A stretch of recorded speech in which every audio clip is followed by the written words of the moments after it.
Hello everyone. Before we start, make sure to like and subscribe to the channel. And leave a comment with where you're from and what time you're watching. That way, YouTube will keep showing you stories just like this one.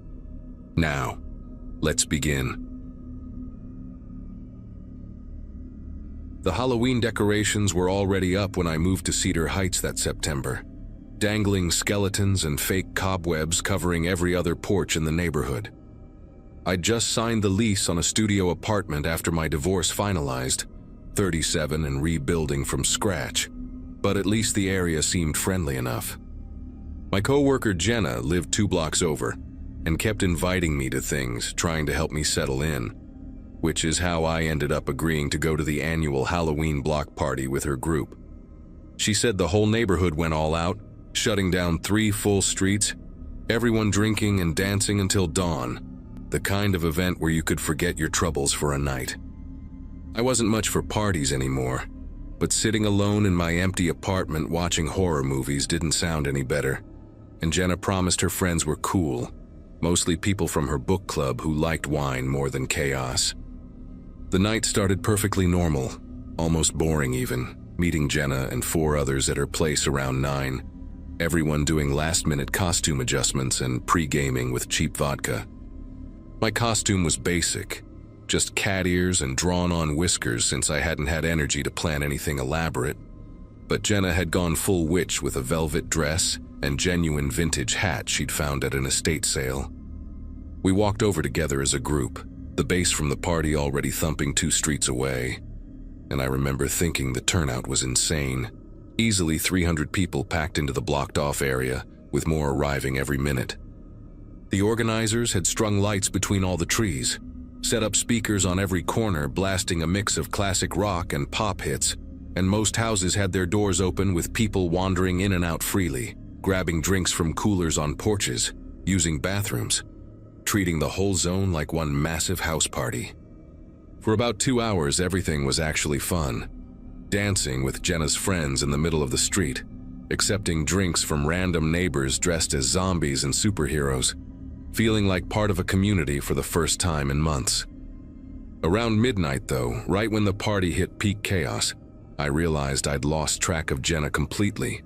Probably when I'd stopped to pet someone's dog dressed as a hot dog, and she'd kept walking with the others. I wandered around for maybe 20 minutes, pushing through crowds of drunk pirates and sexy nurses, checking the porches where we'd hung out earlier. But the costumes and alcohol made everyone look the same. Just a blur of faces and synthetic wigs. My phone was already giving me the low battery warning, down to 12%, and when I tried calling Jenna, it went straight to voicemail.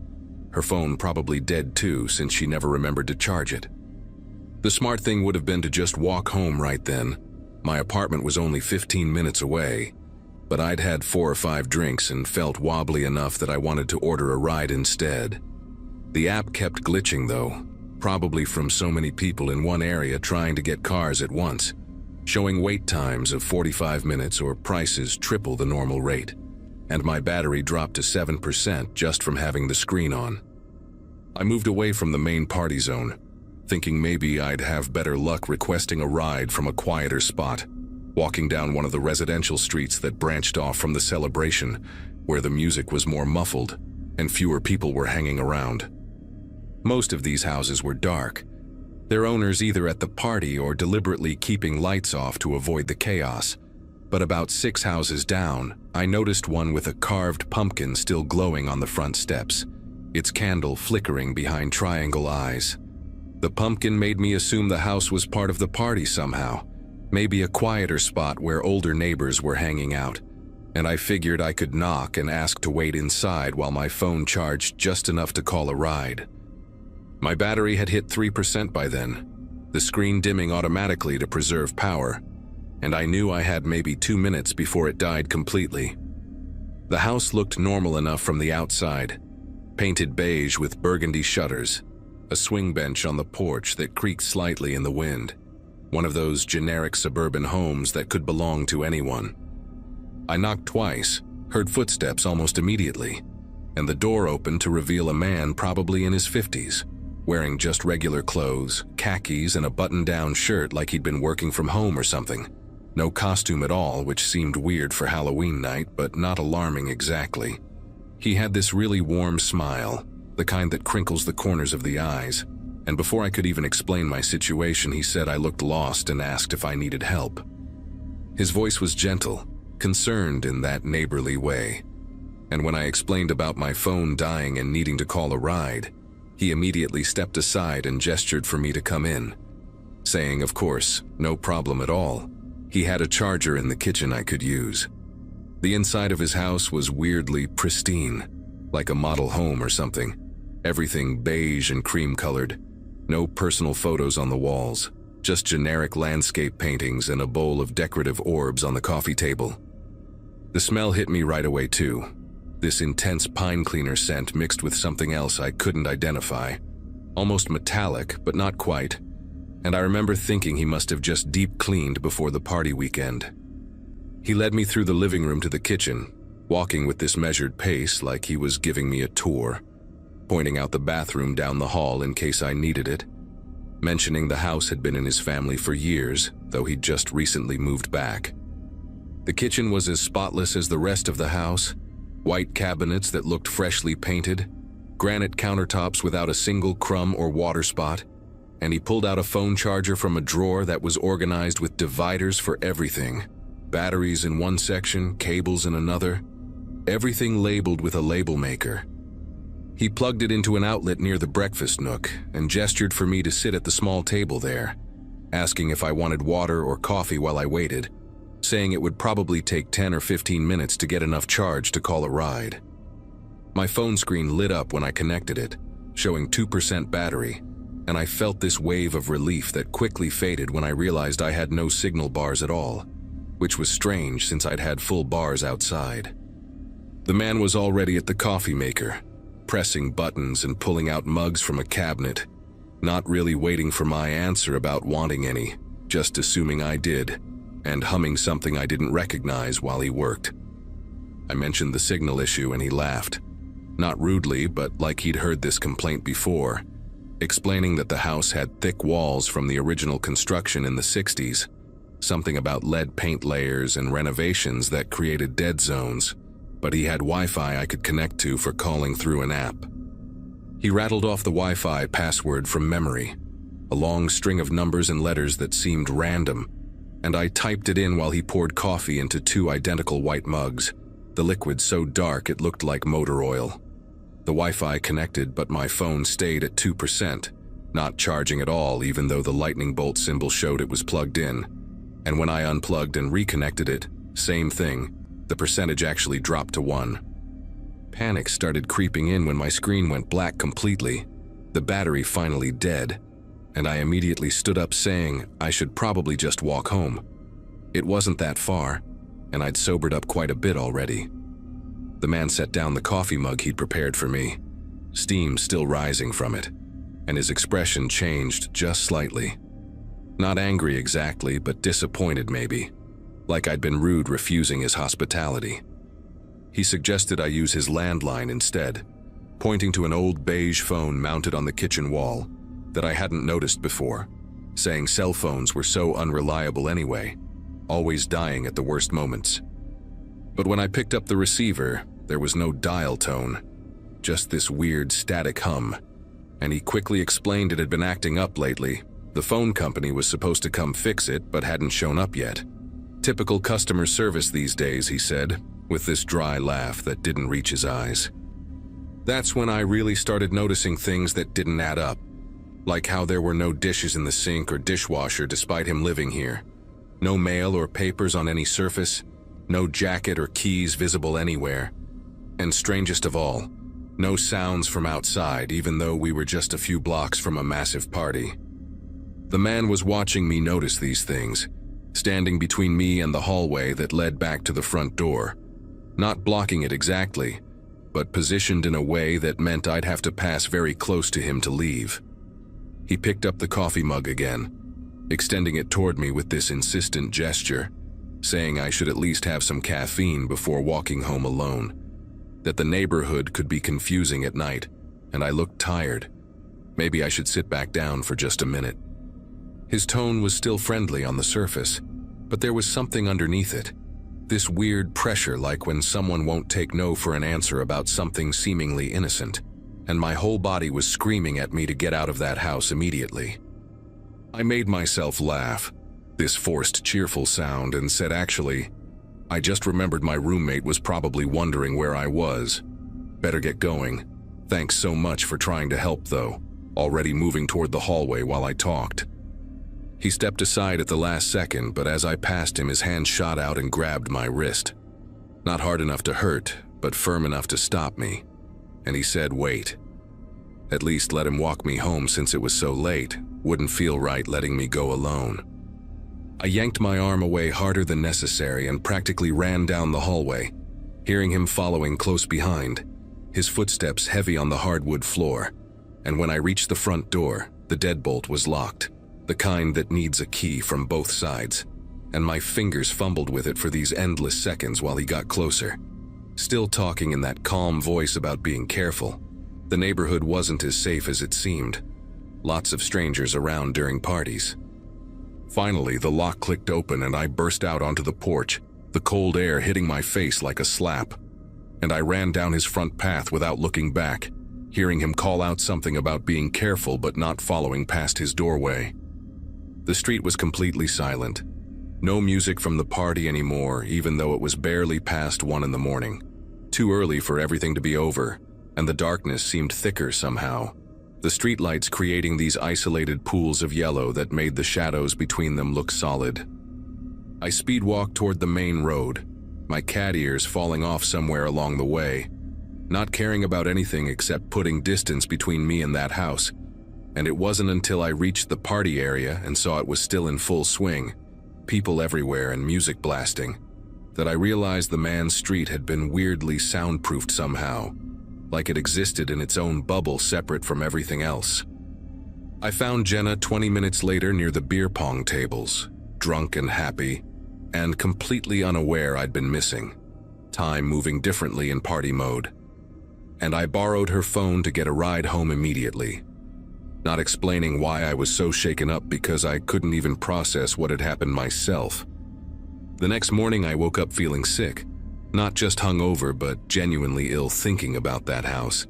And when I told Jenna about it over breakfast, she got this confused look and said there were no houses with pumpkins on that particular street. She'd walked her dog there earlier that very morning, and specifically remembered thinking how weird it was that nobody on that block had decorated for Halloween at all.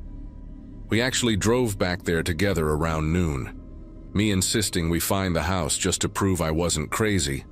But when we got to the street, every single house was different from what I remembered. Wrong colors, different porches, and definitely no beige house with burgundy shutters anywhere. It wasn't until 3 days later, when I was scrolling through the neighborhood Facebook group, that I saw the post that made everything click into place in the worst possible way. Someone had shared a news article from earlier that year about a man named Harold Brennan, who'd been arrested after his neighbor heard screaming from his basement and called the police, leading them to discover a woman who'd been held captive for 6 weeks. The article included his photo, and I nearly dropped my phone because it was him, the same warm smile and crinkled eyes, and the article said his house at 1847 Sycamore Lane had been empty since his arrest in February, the property tied up in legal proceedings. I searched the address and sure enough, Sycamore Lane was the street I'd been on that night. But when Jenna and I had driven there, 1847 was a completely different house, painted white with black shutters, and the neighbors later told reporters they'd been relieved when the city had finally arranged to have the original house demolished in August, after it became a target for vandalism.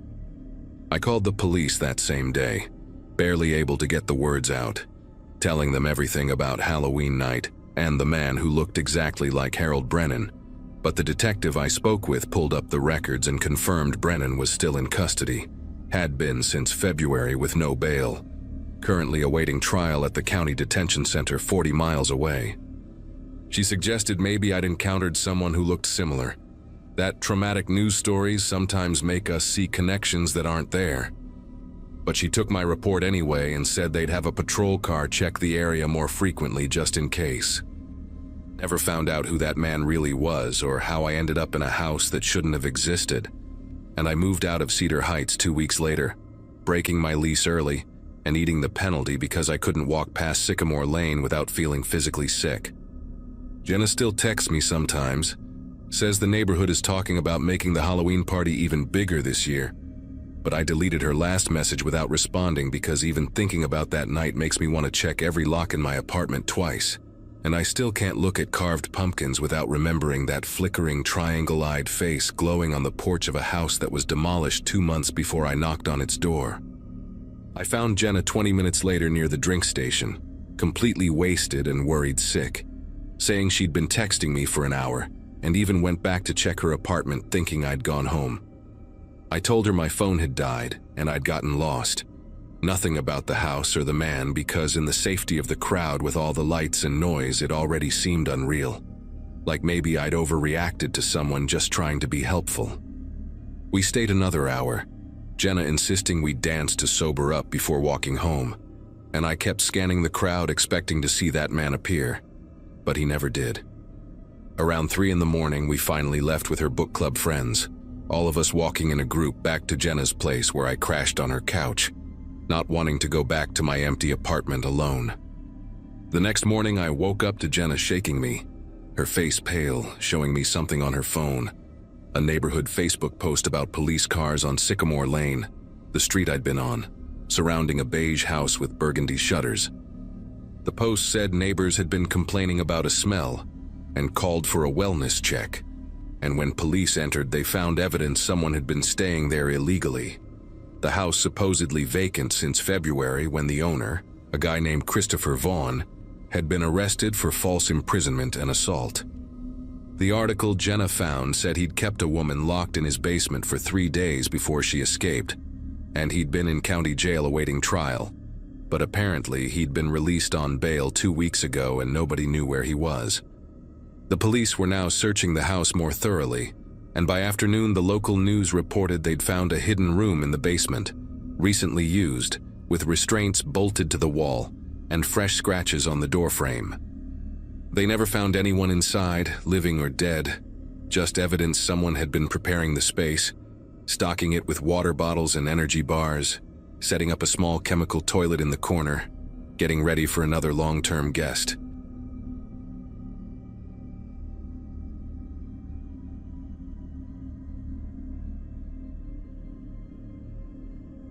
Halloween was always my favorite holiday until 2022, when everything changed in the span of 3 hours.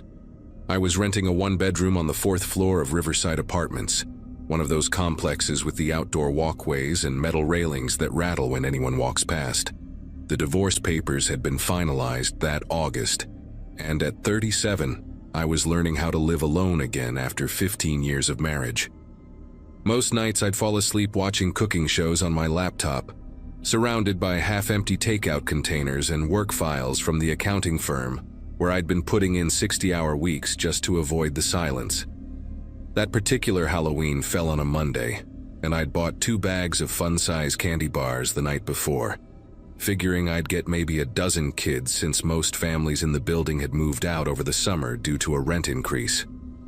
Around 7:30, just as I was settling in with leftover pad thai and debating whether to answer the door for trick-or-treaters at all, I heard this soft knocking. Not the usual excited pounding that kids do when they're hyped up on sugar and running from door to door. This was deliberate. 3 measured taps with perfect spacing between them. When I looked through the peephole, I saw a boy, maybe 11 or 12, wearing one of those vintage astronaut costumes with the silver fabric and the white helmet tucked under his arm.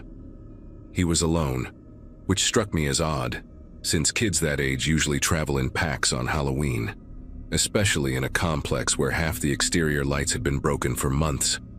His face looked pale and sweaty, like he'd been running, and he kept glancing down the walkway toward the stairwell.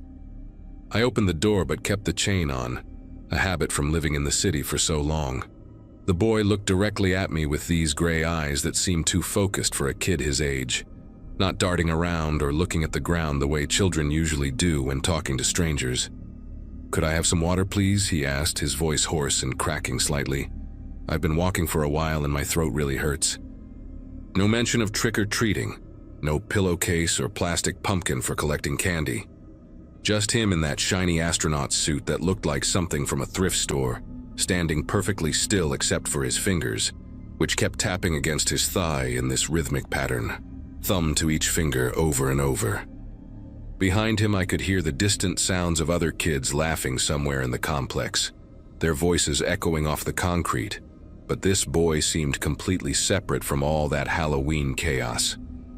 The maternal instinct kicked in despite the strange feeling creeping up my spine. I told him to wait right there and went to the kitchen, leaving the door cracked open with the chain still on. My kitchen was maybe 15 feet from the front door, and I grabbed a plastic cup from the dishwasher, filled it with cold water from the filter pitcher, even dropped in a couple ice cubes because the kid looked genuinely overheated.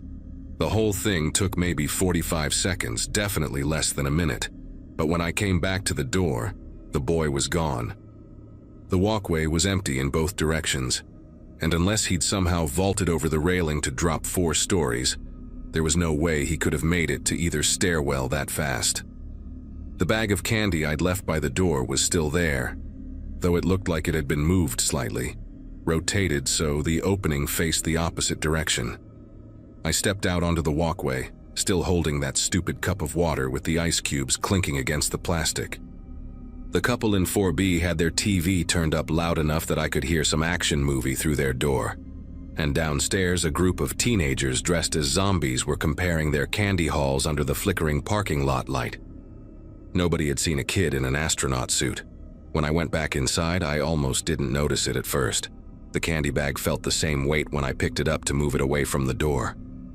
But when I glanced inside to grab a piece for myself, there was no candy. Instead, there was a single sheet of paper folded into a perfect square, like those origami fortune tellers we used to make in middle school. My apartment door was still open, chain hanging loose, and I quickly shut it, turned the deadbolt and slid the extra security bar I'd installed the previous month after someone had tried to jimmy the lock on 4G down the hall. The paper was ordinary notebook paper, 3-hole punched with blue lines and a red margin. When I unfolded it, I found a hand-drawn map of my apartment complex, surprisingly detailed and accurate. Every building was sketched out, labeled A through F, with the parking lots, the dumpster areas, even the little playground that had been cordoned off for repairs since September. My building, Building D, had a thick red circle drawn around it in what looked like crayon. But what made my knees go weak were the notes written in pencil along the margins, in handwriting that looked too neat and controlled for a child. Fire escape access. Ladder extends to 3rd floor. Maintenance closet, unlocked Wednesdays.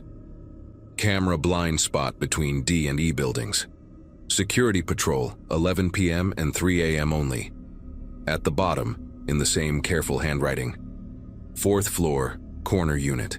Sliding door, standard lock, no secondary security.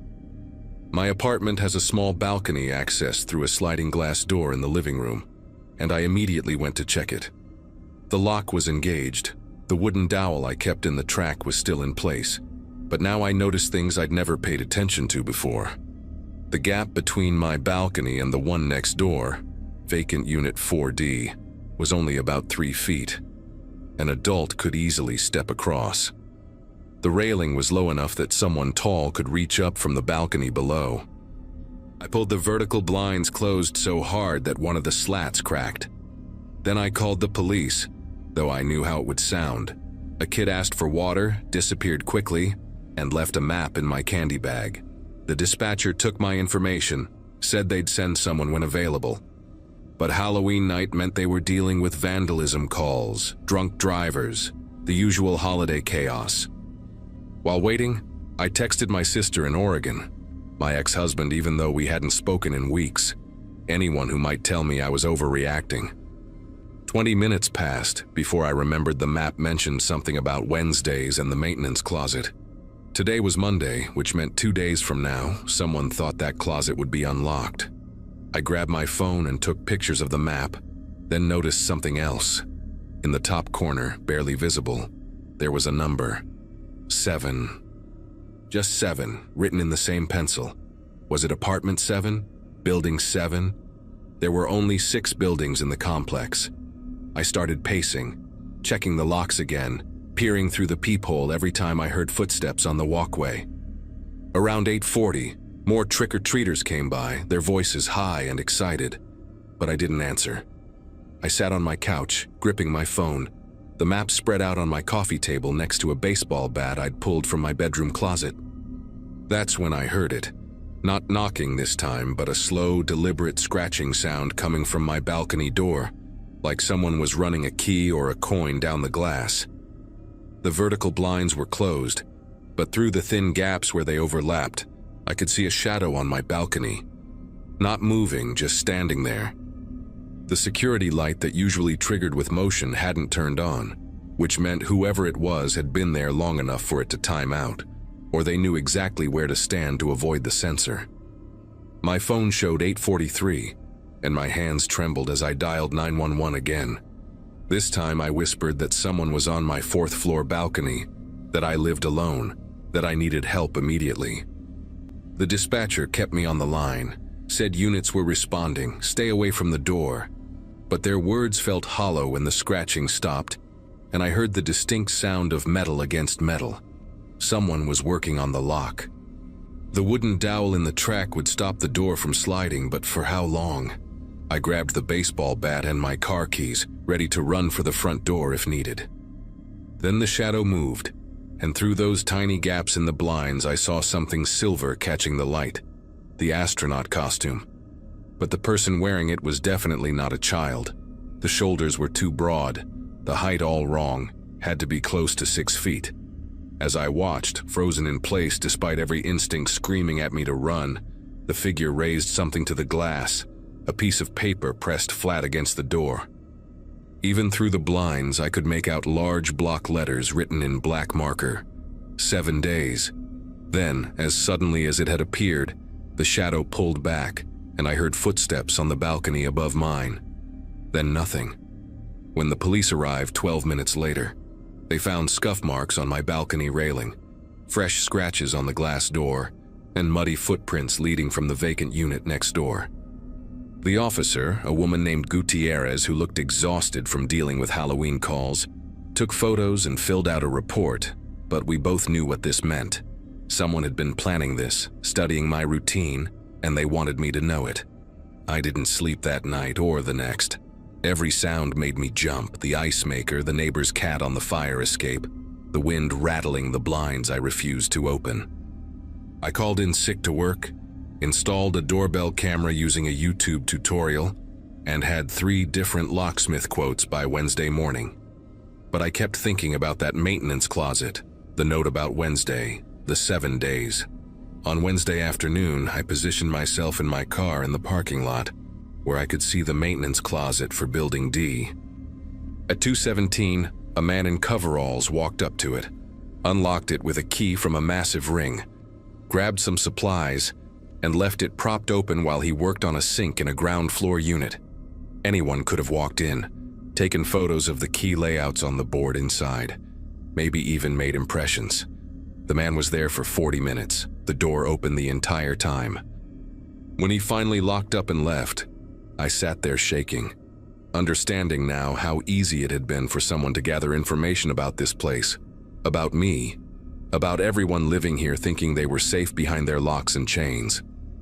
That night, Wednesday night, I packed a bag and went to a motel 40 miles away, paying cash, registering under a fake name. But I couldn't stop thinking about what 7 days meant. So on Sunday, exactly 7 days after Halloween, I drove back to check my apartment. The place looked untouched from the outside, but when I opened my door, there was another piece of paper on my kitchen counter. Impossible since I'd checked every lock before leaving. This one had a single sentence. Next year, answer the door faster. I moved out that week, broke my lease, lost my security deposit, didn't care. Later, I learned from a former neighbor that on November 7th, exactly 7 days after Halloween, there had been a break-in at Unit 2B. A single mother and her son, who just moved in that October. They'd been out trick-or-treating when someone had cased their apartment, then returned a week later. Nothing was taken, but they found maps of the complex in the kids' candy bag. The same detailed drawings, the same careful notes. The family moved out the next day, and by December, 6 more units were vacant. The complex changed management in January, installed real security cameras, hired actual guards instead of the fake patrol car that used to circle twice a night. But every Halloween now, wherever I live, I buy no candy, I answer no doors, and I triple-check my locks when October 31st comes around.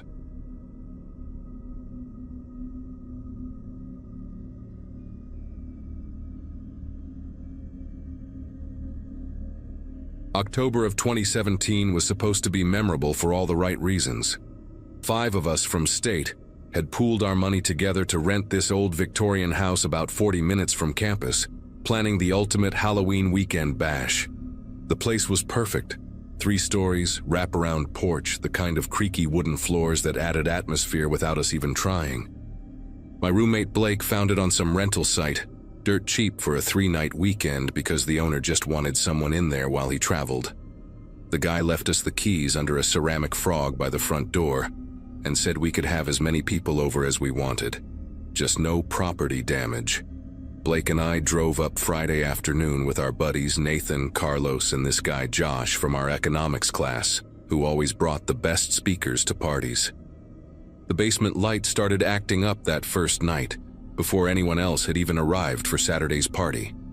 We were hauling cases of beer down those narrow wooden stairs when the single bulb at the bottom would suddenly click on, illuminating that damp concrete space with its low ceiling and stone walls that looked way older than the rest of the house.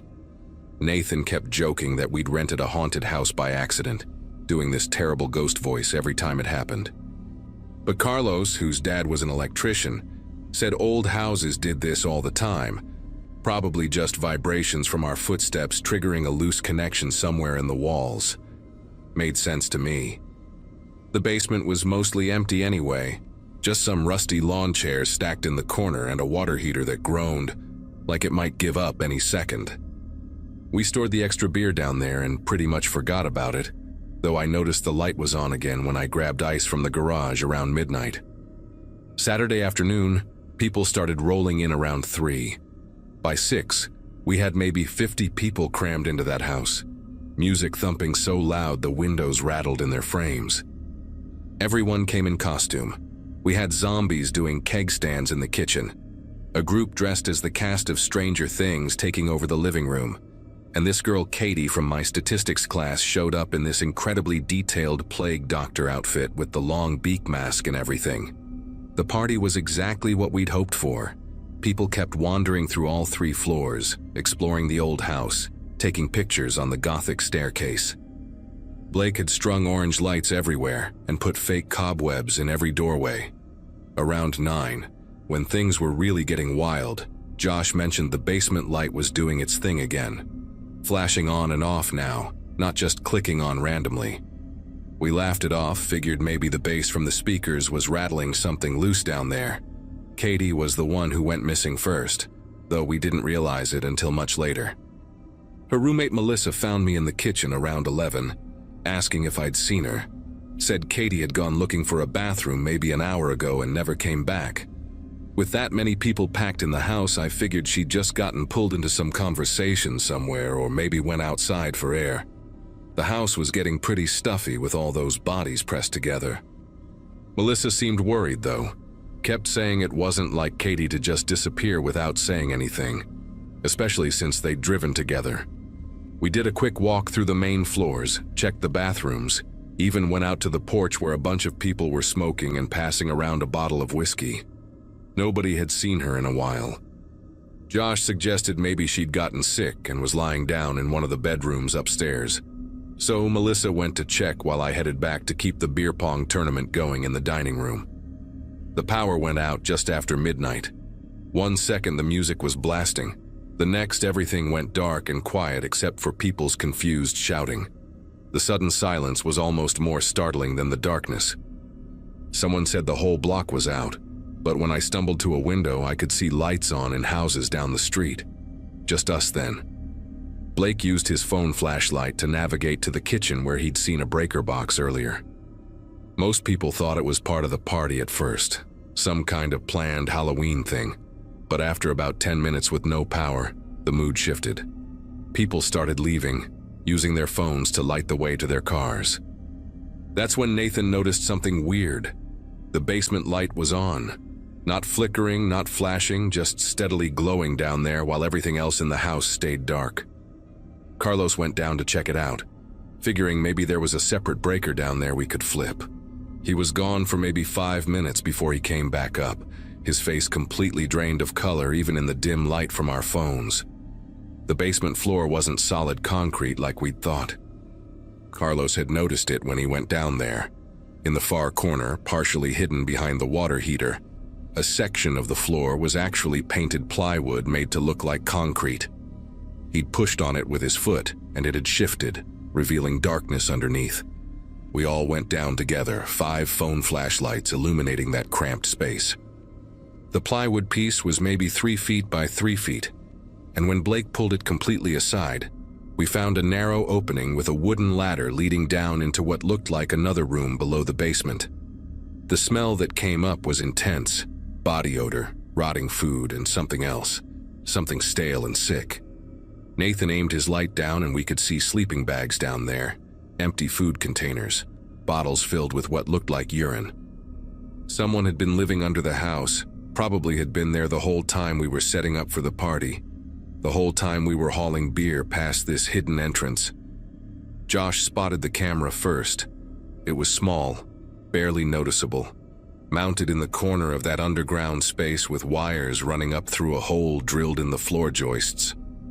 The wires disappeared into the walls, but when we traced them with our eyes, we realized they probably connected to the basement light. That's what had been triggering it. Motion sensor. Every time someone walked through the living room above, it would activate the light down here. Whoever was living in this space had been watching us, tracking our movements through the house. Blake started yelling for everyone to get out, just get out now, while Nathan called 911. The dispatcher kept asking him to slow down, to explain clearly what we'd found. But how do you explain something like this calmly? We had maybe 20 people still at the house by then, all of them drunk and confused, stumbling around in the dark trying to understand why we were screaming at them to leave. Melissa was crying, still asking about Katie, and that's when the real panic set in for me. What if Katie hadn't just wandered off? What if whoever had been living down there had taken her? The police showed up within 15 minutes, though it felt like hours. 4 cars at first, then more kept coming. They cleared everyone out of the house, took our names, started processing what they called a crime scene. The detective who questioned me, a woman named Diane Fowler with prematurely gray hair and these sharp blue eyes, kept asking about the timeline. When did we arrive? When did we first notice the light? When did Katie disappear? They brought in these huge floodlights and generators, lit up that whole basement like daylight. I watched from the front yard as they lowered 2 officers down into that hidden space. One of them came up fast, radio crackling, and within minutes they were calling for backup and a forensic team. Detective Fowler wouldn't tell us what they'd found, just kept saying it was an active investigation. But I heard one of the younger cops mention something about photographs taped to the walls down there. Dozens of them, all taken from that camera angle, showing people in the living room above, unaware they were being watched. They found Katie around 4 in the morning. She was alive, thank God, but barely conscious, hidden in a secondary crawl space that branched off from the main hidden room. Basically a narrow tunnel that ran under the foundation toward the back of the house. She'd been drugged with something, they never told us exactly what, but she had no memory of anything after going downstairs to look for the bathroom. The bathroom door was right next to the basement door, and in the dark, crowded house, she must have opened the wrong one. Whoever was down there had grabbed her the second she stepped into the basement. What really messed with my head was thinking about how this person had waited, had probably watched us through that camera all day, watched the party growing, watched people getting drunker and more careless. And then when the moment came, they'd acted. The police said based on the setup down there, the food supplies, the makeshift toilet, the battery packs for the camera, this person had been living under the house for at least 2 weeks, maybe longer. The man they arrested was named Walter Grayson, 43 years old, no fixed address for the past 5 years. The detective called me Monday morning to tell me they'd caught him trying to get back into the house Sunday night, like he thought he could just return to his hiding spot even after everything that had happened. He'd been a tenant in that house 8 years ago, back when it was divided into apartments, and had apparently made a copy of the keys and discovered the crawl space while doing his own repairs when the landlord wouldn't fix things. After he got evicted for not paying rent, he'd started this pattern, waiting for the house to be rented short-term, then moving into his secret space when tourists or temporary renters were there. He'd enter when they were at work or out for the day, live beneath them and leave before the real tenants came back. The weekend rentals were perfect for him because people didn't know the house well enough to notice anything strange. He knew about our party because he'd been watching us set up since Friday, probably getting excited about all the potential victims who'd be too drunk to fight back or even remember clearly what had happened to them. What still haunts me most is something Detective Fowler told me during a follow-up interview. They'd found journals down there, years worth of them, where Grayson had documented every person who'd stayed in the house. He had their routines memorized, when they showered, when they slept, what they watched on TV. He'd written about the sounds of their footsteps above him, how he could tell different people apart by the way they walked. There were entries about sneaking upstairs while people slept, standing in their bedrooms taking small items they'd never miss. A single sock, a pen, a phone charger. He called it collecting lives in his journal. Katie was supposed to be his boldest collection yet, grabbed right from the middle of a party. The police found 14 other missing person cases that matched his timeline and the house's rental history, though they couldn't prove anything beyond Katie. Some were probably just people who'd actually wandered off, but others, the ones who vanished without their cars, without their wallets, those cases got reopened. We all struggled with it differently afterward. Blake dropped out of school for a semester, couldn't handle being in enclosed spaces. Nathan became obsessed with checking every corner of every room he entered, lifting ceiling tiles, checking behind water heaters. Carlos threw himself into his studies but stopped going to any social events. Josh wouldn't talk about it at all, just completely shut down that part of his memory. And me, I graduated that December. Turned out my birth year being 1995 meant I'd crammed enough credits to finish early, and moved to Colorado where I took a job with a hotel chain doing property management. I inspect every single rental property now, really inspect them, because I know what people don't want to believe until it's too late. Sometimes the real horror isn't ghosts or demons or anything supernatural. Sometimes it's just a person living 3 feet below you, listening to every step you take, waiting for the perfect moment to make you part of their collection. Katie recovered physically but never came back to school. Last I heard from Melissa, she was living with her parents in Arizona, going to therapy twice a week, sleeping with 3 locks on her bedroom door. The house got demolished 6 months later.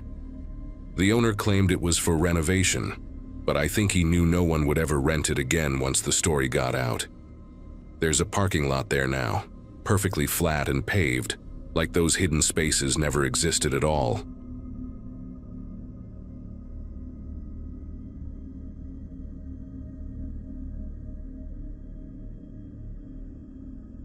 I was 41 that Halloween, stringing orange lights between the Thompsons' mailbox and mine, while Ben hollered instructions from his garage across the street.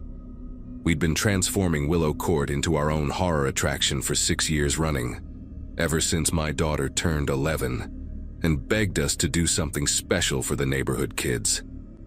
The cul-de-sac made the perfect setup, 7 houses forming a natural dead end, with the wooded area behind creating this eerie backdrop that we never had to pay for.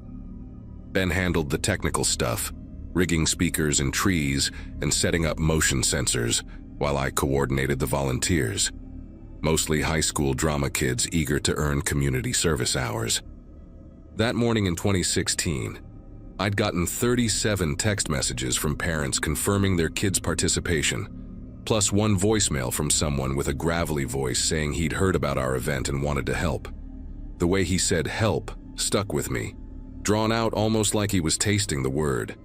The call came through my landline, which should have struck me as unusual since we'd only posted about needing volunteers on the neighborhood Facebook page with my cell number. The man said his nephew lived in the area and told him we might need an extra hand, especially for the finale scene we'd been struggling to cast. Ben's brother had backed out last minute, supposed to be our chainsaw killer who'd chase kids toward the candy station, and I was desperate enough that when this guy offered to fill in, I jumped at it. He said he had his own costume, professional quality from his time working at a haunted attraction in Pennsylvania, and that he preferred to stay in character the whole night to really sell the experience. When I asked his name for our volunteer list, he paused for maybe 3 seconds before saying, "Just call him Tom." And there was something about that pause, like he was deciding what name to give me. I gave him the address, told him to arrive at 7 when we opened to the public, and felt this wave of relief mixed with something else, something I couldn't quite name at the time. Around 6:30, just as the sun was dropping behind the tree line and casting these long shadows across the street, I saw him walking up from the direction of the main road. Nobody had dropped him off. He'd just appeared at the entrance to our cul-de-sac carrying this old army surplus duffel bag, the olive green kind with brass buckles that looked like it had seen actual combat. He wore regular clothes, jeans, and a plain gray hoodie with the hood up despite it being maybe 65 degrees. And he moved with this deliberate pace. Not slow exactly, but measured, like each step was planned. My neighbor Gloria was setting up her witch cauldron with dry ice and she waved at him. But he didn't wave back, just kept walking straight toward the staging area we'd set up in Ben's garage. I remember thinking maybe he was just really focused getting into character early, but Gloria shot me this look afterward, raised eyebrows that said, "What's his deal?" And I just shrugged because what could I say? The guy's doing us a favor, right? When Tom reached the garage, he didn't introduce himself to anyone, didn't shake hands or make small talk with the other volunteers who were getting into their costumes and testing their props. He just found a corner near the back, set down his duffel bag, and started pulling out his outfit piece by piece with these precise, almost ritualistic movements. The mask came out first, and even from across the garage I could tell it wasn't some cheap Halloween store rubber thing. It was heavy-looking latex or silicone, painted in layers to create this diseased, rotting flesh effect, with actual depth to the wounds and scars. Glass eyes that caught the light in this unsettling way. The coveralls were next, splattered with what looked like real dried blood. Not the bright red corn syrup we used, but dark brown stains that had that stiff, crusty texture, and they fit him perfectly, like they'd been tailored. He changed right there in the corner without asking for privacy, and underneath his regular clothes he was already wearing this black underlayer, like he'd been preparing for hours before he even arrived. The chainsaw he pulled from the bag last made Ben actually stop what he was doing and stare. It was a Husqvarna, the orange and gray kind that actual loggers use, not the plastic prop we'd bought from the party store. And even though Tom had removed the chain, I could see the bare guide bar gleaming. The thing still looked lethal. Ben walked over, probably to tell him we couldn't use a real chainsaw for insurance reasons. But Tom just held up one finger without looking at him, a gesture that somehow made Ben stop mid-step. Tom proceeded to pour what smelled like actual gasoline into the tank, and when he pulled the cord, the engine roared to life with this deep guttural sound that vibrated through the garage floor and made everyone turn to look. He revved it once, twice, the noise so authentic it made my teeth hurt, then killed the engine and stood there in full costume, completely transformed into something that didn't belong in our suburban neighborhood. One of the teenage volunteers, a kid named Ryan who'd been doing zombie makeup, actually took a step backward. 7 o'clock came fast, and the first groups of kids started arriving. little ones with their parents dressed as superheroes and princesses, carrying those plastic pumpkin buckets and pillowcases for candy. Tom had taken his position at the end of the trail without anyone telling him where to go, like he'd studied our setup beforehand, and from my spot near the entrance where I was doing crowd control and safety checks, I could hear his chainsaw starting up every few minutes, followed by screams that sounded genuinely terrified, rather than fun scared. After about the 10th group went through, Ben pulled me aside and said maybe we should check on how Tom was doing, make sure he understood this was for families, not an adult-only extreme haunt. But I was stuck managing a situation with a mom whose 4-year-old was too scared to even enter the trail, and by the time I got free, Ben had gotten distracted by a blown fuse in one of our light displays, and neither of us made it back there to check on Tom until it was too late to prevent what happened next. It was the Anderson family that raised the first real alarm, not just concern or complaints about Tom being too intense, but genuine panic. They came running out of the exit, all 4 of them with Mr. Anderson carrying his 12-year-old daughter Sophia, who was hyperventilating so badly her lips were turning blue. His wife had their younger boy clutched against her chest, his Spider-Man mask torn and hanging around his neck, and she kept repeating, "He grabbed her, he actually grabbed her," while Mr. Anderson shouted for someone to call 911. I ran over with my first aid kit. We always kept one handy for scraped knees and such, while Ben tried to calm them down enough to understand what had happened. Through Sophia's gasping sobs and her parents' overlapping accounts, we pieced together that Tom hadn't stayed in his designated spot at the trail's end, but had followed their family through the woods section, getting closer with each turn, and when they'd tried to exit through the candy station, he'd reached out and caught Sophia's wrist, pulled her backward toward the trees, and only let go when her father had turned around and shoved him hard enough to knock him down. Ben and I exchanged this look, the kind where you both realize you've made a terrible mistake, and took off running toward the back of the trail. The path was narrow and winding, bordered by thick rhododendron bushes we'd strung with lights, and as we pushed through groups of confused kids and parents, I could hear that chainsaw roaring somewhere ahead but couldn't pinpoint the direction. The sound bounced off the houses and trees, creating this disorienting echo that seemed to come from everywhere at once. We found Tom's assigned station empty, just the fake cemetery setup with its foam tombstones and the plywood facade, but there were fresh boot prints in the mulch leading off the marked path into the actual woods. That's when we heard Lucy Kim, one of our teenage volunteers who was playing a ghost bride, screaming. Not her fake theatrical scream, but something raw and desperate. The sound cut through the night like broken glass, coming from deeper in the woods where the trail wasn't supposed to go, where we'd specifically put up caution tape and signs saying, "Do not enter," because the ground dropped off into a ravine about 50 yards in. We crashed through the underbrush, branches catching on our clothes, Ben shouting Lucy's name while I tried calling 911 on my phone, but my fingers were shaking so badly I kept hitting the wrong numbers. The chainsaw sound had stopped, replaced by this awful silence that was somehow worse, and then we saw them.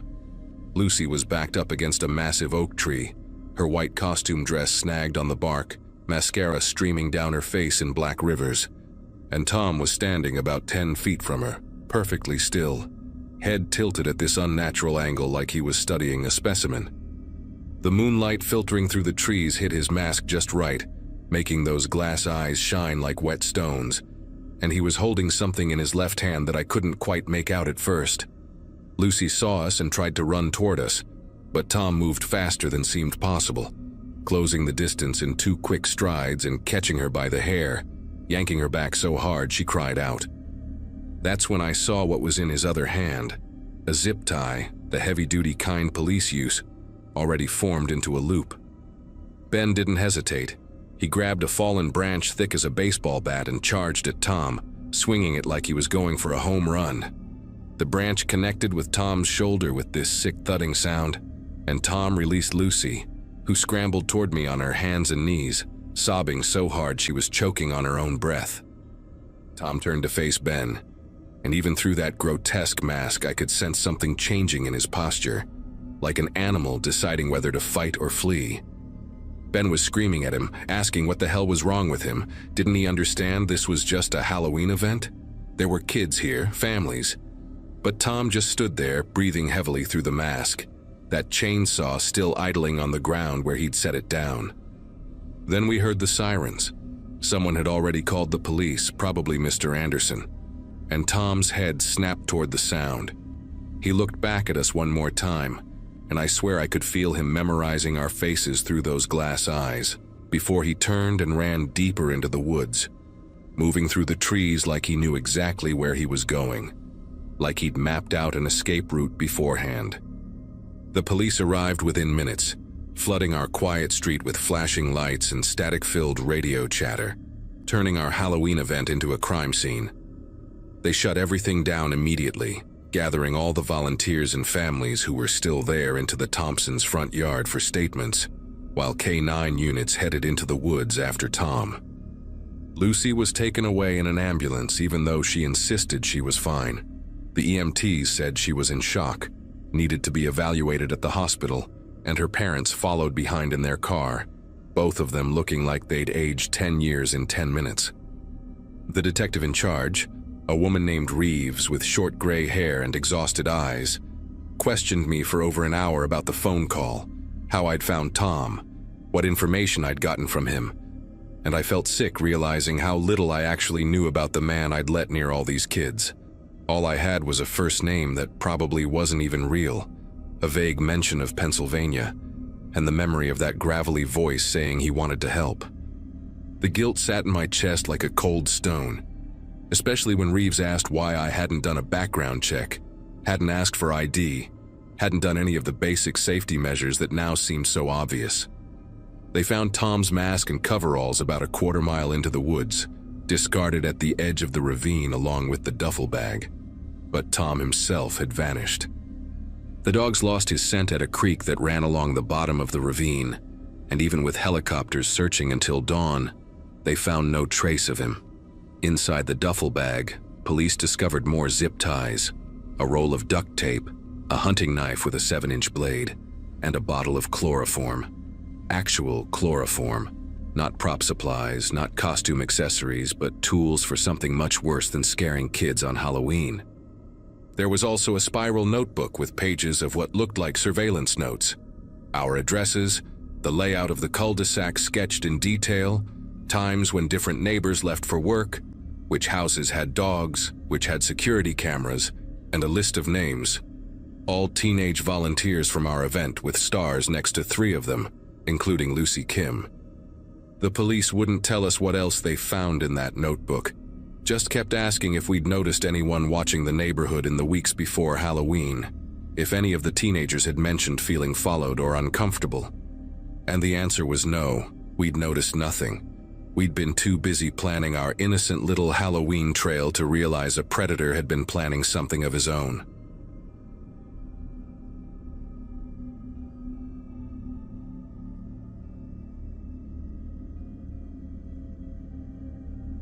October has always been my favorite month, probably because my birthday falls right before Halloween, which meant double the celebrations when I turned 31 just last week. Living in Millbrook meant embracing all those small-town traditions that make you feel like you're part of something bigger, something wholesome. Our neighborhood had this thing every October where we'd secretly leave little treat bags on porches with notes that said, "You've been sweet." Kind of like those chain letters, but actually fun. The idea was simple. You'd sneak up to someone's porch after dark, leave the bag, ring the doorbell and run like hell before they could see who it was. Then they'd do the same for someone else, and by Halloween night, pretty much everyone had gotten at least one surprise. I'd been doing this for 6 years straight since moving here after college, and honestly, the thrill of sneaking around in the dark with candy never got old. That particular Monday evening felt perfect for continuing the tradition. Crisp autumn air, leaves crunching underfoot, and just enough moonlight to navigate without a flashlight. I'd spent the afternoon assembling 12 treat bags, each one filled with those fancy caramels from the boutique candy shop downtown, mini chocolate bars, and homemade sugar cookies shaped like pumpkins that I'd stayed up until midnight decorating the night before. The Richardsons down the block had just had their first grandchild visit, so they got an extra big bag. Old Henry, who lived alone at the corner house, always acted grumpy, but I knew he secretly loved these surprises. Last year I saw him keeping all the "You've been sweet" notes in a little box on his mantle. Around 8:30, I loaded everything into my canvas tote bag, threw on my black hoodie, essential for porch sneaking, and headed out into the neighborhood. The streets were quiet except for the occasional dog barking and the distant sound of television laughter seeping through windows. Making my rounds took about an hour and a half, ducking behind bushes, timing my doorbell rings perfectly, and sprinting away while trying not to laugh at the confused voices calling out, "Hello, who's there?" behind me. The Andersons' golden retriever almost blew my cover when he started barking excitedly through their front window, recognizing me even in my sneaky getup, but I managed to slip away before they came to investigate. By the time I hit my last house, the Nguyens at the end of Birch Drive, my legs were burning from all the running, and my face hurt from grinning so much. Mission accomplished. I headed home feeling that particular kind of satisfaction you get from doing something nice anonymously. The walk back seemed shorter somehow, maybe because I was already imagining everyone's reactions when they opened their doors tomorrow morning to find the treats I'd left behind. My little rental house welcomed me back with its familiar creaky porch steps and the jack-o'-lantern I'd carved 3 nights ago, still glowing cheerfully in the window. I was just settling in with a cup of chamomile tea and leftover cookie dough when I heard it, the unmistakable sound of footsteps on my porch, followed by my doorbell ringing once, sharp and clear in the quiet night. My first thought was that someone had seen me during my delivery run and decided to return the favor immediately, which would actually be pretty cute. But when I opened the door, expecting to catch a glimpse of a neighbor hurrying away, the porch was completely empty, except for a single treat bag sitting perfectly centered on my welcome mat. The bag itself looked almost identical to the ones I'd made. Same brown paper, same orange and black ribbons, but heavier somehow when I picked it up. Inside were expensive-looking chocolates I didn't recognize, the kind with gold foil wrapping, along with what appeared to be homemade toffee pieces. The note attached said, "You've been sweet," in careful handwriting. Nothing unusual there, but underneath the candy was something that made me stop breathing for a second. It was a photograph printed on regular computer paper, showing me from earlier that night, canvas tote bag in hand, walking up to the Richardsons' porch. The photo was taken from across the street, probably with a phone based on the quality, and captured me mid-step with my hood up, clearly in stealth mode. At first I actually laughed. Someone had really committed to the prank, following me around to document my candy crimes. Maybe it was the Richardsons themselves, or their teenage son who was home from college. I even posted about it in our neighborhood Facebook group, making a joke about having a secret admirer with photography skills and asking who the clever prankster was. The responses were all laughing emojis and people guessing it might be various neighbors known for their sense of humor. I went to bed that night thinking the whole thing was actually pretty creative, already planning how I might one-up them next year. But then Wednesday evening came, and with it another ring of my doorbell at exactly the same time. 8:43 I noticed, because I'd been watching the clock, half expecting something might happen. This time I ran to the door, determined to catch whoever was behind this, but again found only empty porch and another treat bag in the exact same spot. The contents were similar: fancy chocolates, homemade candy, the familiar note. But the photograph underneath made my throat go dry. This one showed me inside my own house, taken through my living room window the previous night.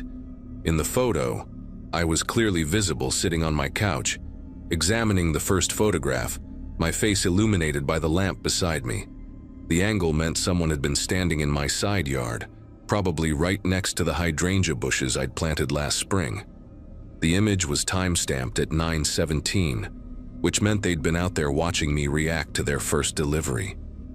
I immediately went to check the windows, pulling all the curtains closed with shaking fingers, then grabbed my phone to call my friend Amanda, who lived 2 streets over. She came right away, bringing her husband Brett, and they spent an hour helping me check around the property for any signs of someone having been there. Brett found footprints in the mulch beneath the living room window, size 10 or 11 men's shoes based on the imprint, with a distinctive waffle pattern on the sole. Amanda suggested calling the police, but what would I even say? Someone left me candy and photos as part of what might still be an elaborate Halloween prank. The local cops would probably laugh it off, especially Officer Mills, who was known for telling everyone to stop being so paranoid about every little thing whenever someone reported something suspicious. Instead, Brett helped me install a motion sensor light I'd been meaning to put up for months, positioning it to cover the side yard completely. Amanda stayed the night, sleeping in my guest room after we'd double-checked every lock and moved a bookshelf in front of the sliding glass door in the back, just to be safe. We even came up with a plan where I'd text her every hour the next evening, and if I didn't respond within 10 minutes, she'd come over immediately. The whole thing felt surreal, like we were overreacting, but that photo of me in my own living room kept flashing in my mind every time I closed my eyes. The next day at work, I managed the accounts at a dental practice downtown. I couldn't focus on anything. Every patient who came in seemed suspicious. Every delivery person could be the photographer, and I found myself studying people's shoes, looking for that waffle pattern Brett had described. My co-worker Stacy kept asking if I was feeling all right, probably because I jumped every time the door chimed. By afternoon, I'd convinced myself it had to be someone from the neighborhood, someone who knew about our tradition and had taken it way too far. I made a mental list of possibilities.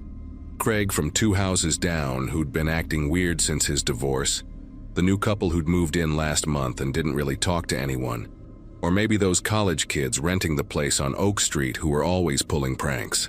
But none of it quite fit. This felt too calculated, too patient. When evening came, I almost didn't go home, sitting in my car in the office parking lot until well past 7, dreading what might be waiting for me. Amanda met me at my house, and together we approached the front door like we were defusing a bomb. Sure enough, there it was. Another treat bag, same spot, same presentation. This time, though, I'd been prepared. The new motion light had triggered, and Amanda's husband had set up his hunting camera in the bushes across the street, the kind that takes photos when it detects movement. We were going to catch this creep. But when I opened the bag with trembling fingers, the photograph inside made me want to throw up. It showed me in my bedroom the night before, getting ready for bed, taken from outside my bedroom window, the one on the 2nd floor. The angle meant whoever took it had either used a ladder or climbed the massive oak tree in my backyard, the one whose branches reached toward my window. In the photo, I was mid-motion, pulling my shirt over my head, completely unaware I was being watched. The timestamp showed 11:23, which was at least an hour after Amanda and I had done our final check of the yard. They'd been out there while we were both in the house, while we thought we were safe. We called the police immediately this time, and 2 officers showed up within 20 minutes. Thankfully, not Officer Mills. They took the photographs, dusted the bag for fingerprints, and checked around the property with flashlights. One of them, a younger guy named Officer Daniels, found fresh scrapes on the oak tree's bark where someone had definitely climbed it recently. They took it seriously, especially after seeing the progression from street photo to window photo to bedroom photo.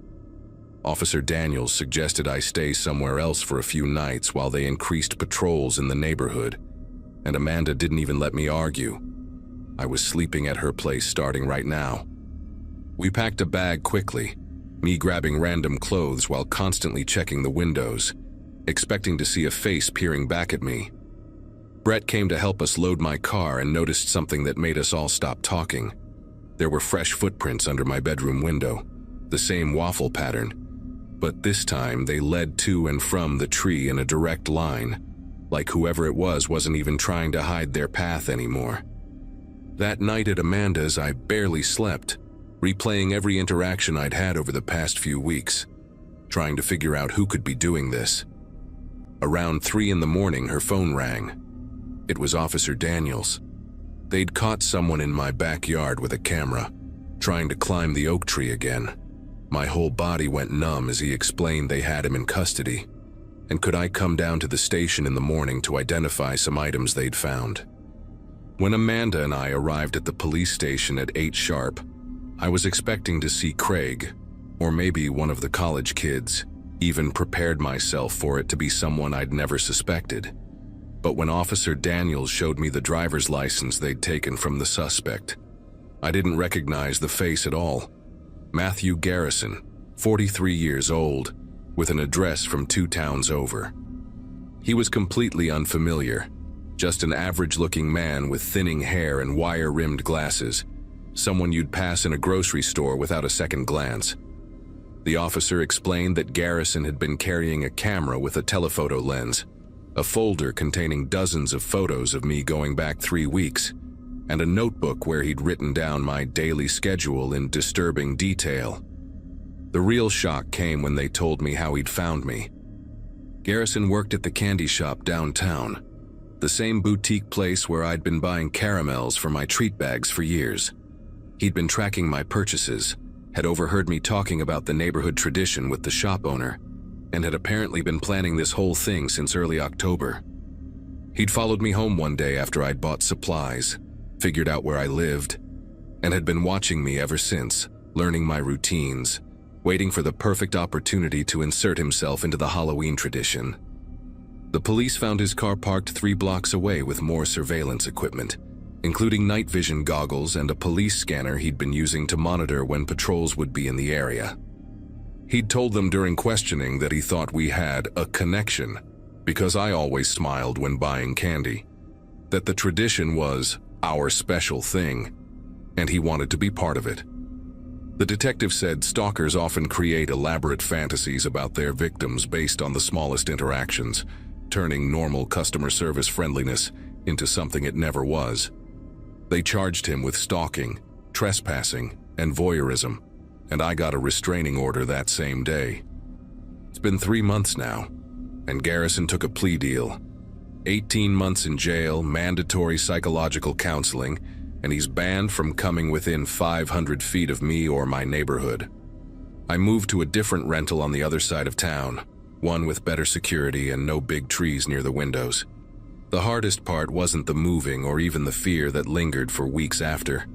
It was losing something I genuinely loved.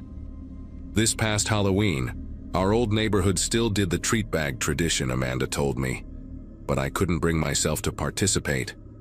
I can't walk into any candy shop without checking who's behind the counter first, and I still close my curtains the second it gets dark outside. My therapist says it'll get easier with time, that eventually I'll be able to separate what happened from the innocent tradition it corrupted. Maybe she's right, but for now, October just feels different, heavier somehow. The other day I was at the grocery store and saw those same fancy caramels I used to buy, and I just stood there for a full minute, remembering how something so simple and sweet got twisted into something that still makes me check my locks 3 times before bed. Brett installed security cameras at my new place last week, and honestly, seeing my own porch on the monitor gives me more comfort than I want to admit.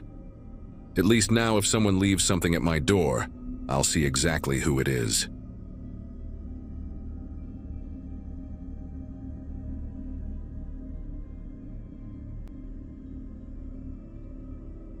The fluorescent lights in my office were giving me another headache that Friday afternoon, when my coworker Paul swung by my cubicle, talking about some Halloween bar crawl happening downtown. October had been brutal. 60-hour weeks trying to meet quarterly deadlines. My boss breathing down my neck about the Ferguson account, and I hadn't been out in what felt like months. Paul kept insisting it would be good for me, that I needed to blow off some steam. And honestly, after staring at spreadsheets since 7 that morning, the idea of just one beer in a crowded bar full of people in ridiculous costumes started sounding pretty appealing. I told myself I'd go for an hour, maybe 2 tops, have a drink, laugh at some costumes, and be home by midnight. The event was hitting 5 different bars on Washington Street, and by the time I got there around 9:30, the sidewalks were already packed with zombies, witches, and at least 3 guys dressed as inflatable dinosaurs stumbling between venues. I squeezed into the second bar on the route, this place called the Black Cat that I'd never been to before, and immediately got hit with a wall of noise, some remix of Monster Mash mixed with modern bass that made the floor vibrate under my feet. The whole place was decorated with fake cobwebs and those holographic decorations that shift when you move your head, making everything feel slightly unreal. I managed to elbow my way to the bar and ordered a beer, watching this girl dressed as Beetlejuice argue with her boyfriend who was supposed to be Lydia, but had clearly given up on his wig about 3 drinks ago. That's when this guy sidled up next to me at the bar, wearing what looked like a legit police uniform, complete with badge, radio, and even handcuffs on his belt. He had this easy confidence, leaning against the bar like he owned the place, and when he caught me looking at his costume, he grinned and said something about being on unofficial duty for the night, making sure everyone was having a good time. Something about the way he said it made me laugh, and before I knew it, we were talking about how Halloween in the city had gotten crazier every year, how neither of us could believe some of the costumes people were wearing. He introduced himself as Officer Mike, making air quotes around officer, and started telling me these wild stories about Halloween arrests he'd supposedly made in previous years. A guy dressed as a hot dog who tried to steal an actual hot dog cart, a woman in a T-Rex suit who got stuck in a revolving door and caused a 3-hour building evacuation. The stories were so specific and absurd that I found myself genuinely laughing for the first time in weeks, the stress from work finally starting to melt away. He had this way of maintaining the character while winking at the joke, occasionally pulling out his radio and pretending to respond to fake calls about costume emergencies around the city. When he offered to buy me a shot to commemorate my first citation-free Halloween, I actually considered saying no. I really did plan on just having 1 beer, but he was already flagging down the bartender, insisting it was tradition for cops to buy drinks for law-abiding citizens. The bartender, this woman with purple hair dressed as some kind of gothic fairy, poured 2 shots of something green that glowed under the black lights, and Mike raised his glass, making a toast to serving and protecting everyone's right to make questionable decisions in ridiculous costumes. The shot tasted like sour apple mixed with something medicinal. Not terrible, but definitely stronger than I expected. And I remember thinking I should probably get some water after this. Mike was already ordering another round of beers, sliding one toward me while launching into another story about breaking up a fight between 2 guys dressed as the same superhero who accused each other of costume theft. I was maybe halfway through that second beer when I noticed the room starting to tilt just slightly, like being on a boat in calm water. Barely perceptible, but definitely there. At first I figured it was just because I hadn't eaten since lunch, or maybe because I wasn't used to drinking anymore, after basically living at the office for the past 2 months. But then I tried to check the time on my phone and realized my pocket was empty, which was weird because I distinctly remembered putting it in my right front pocket after texting Paul that I'd made it to the bar. Mike noticed me patting my pockets and asked if everything was all right, that concerned cop expression on his face looking so genuine that I actually felt embarrassed, like I was bothering him with my problems. I told him I couldn't find my phone, and he immediately sprang into action, pulling out his flashlight, an actual police-grade flashlight that seemed way too authentic for a costume, and started helping me look around the floor near the bar. He was so helpful, so concerned, even flagging down the bartender to ask if anyone had turned in a phone, that I didn't notice when he casually suggested checking my back pocket for my wallet to make sure that was still there. Of course it wasn't, and the sudden realization that both my phone and wallet were gone hit me at the same time as another wave of dizziness, this one strong enough that I had to grab the edge of the bar to steady myself. Mike put his hand on my shoulder, steadying me, and I remember his fingers felt weirdly cold through my shirt, like he'd been holding a glass of ice water, and he was saying something about how pickpockets loved working these Halloween crowds, how I should file a report, how he knew a quiet spot where we could fill out the paperwork. His voice sounded like it was coming through cotton, muffled and distorted. And when I looked at his face, his features seemed to swim in and out of focus, that concerned expression never changing, like a mask that didn't quite match the words coming out of his mouth. The fairy bartender was suddenly there, asking if I was okay, and I tried to tell her about my missing stuff, but the words came out thick and jumbled, like my tongue had doubled in size. Mike was already explaining to her that I'd had a rough night, that someone had lifted my belongings, that he was going to help me outside to get some air and file a report. She looked between us, and I saw something flicker across her face. Not quite suspicion, but something close. And she asked if she should call me a real cop. Mike laughed, this warm, reassuring sound that would have been comforting if the room hadn't been spinning faster now, and he showed her his badge, explained he was off duty, but still happy to help a fellow citizen in need.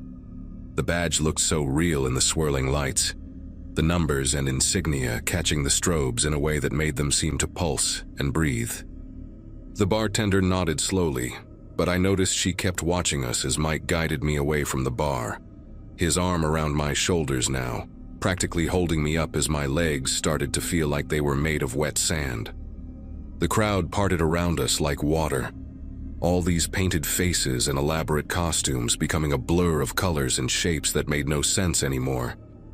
I remember passing a group of women dressed as the Sanderson sisters from Hocus Pocus, and one of them looked right at me with these concerned eyes, her mouth moving like she was asking me something.